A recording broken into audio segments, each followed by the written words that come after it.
Holy, this is like a freaking hotel in here almost. Man. Did you lift your ripper?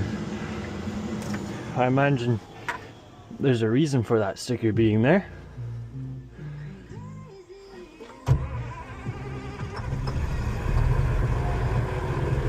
Yeah, baby.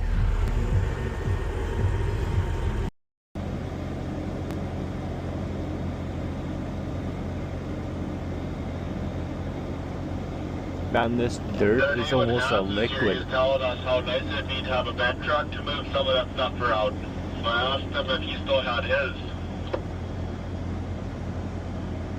I should have really told him to back up further. I'm not going to reach that. All I got was a smile. Shoot, man. There's 4 trucks. This thing is absolutely crazy, man. The turbo spool on this thing, just nuts.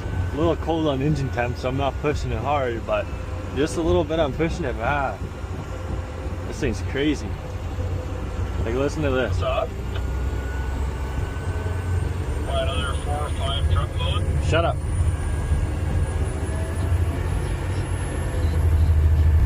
Oh my God, does that sound good?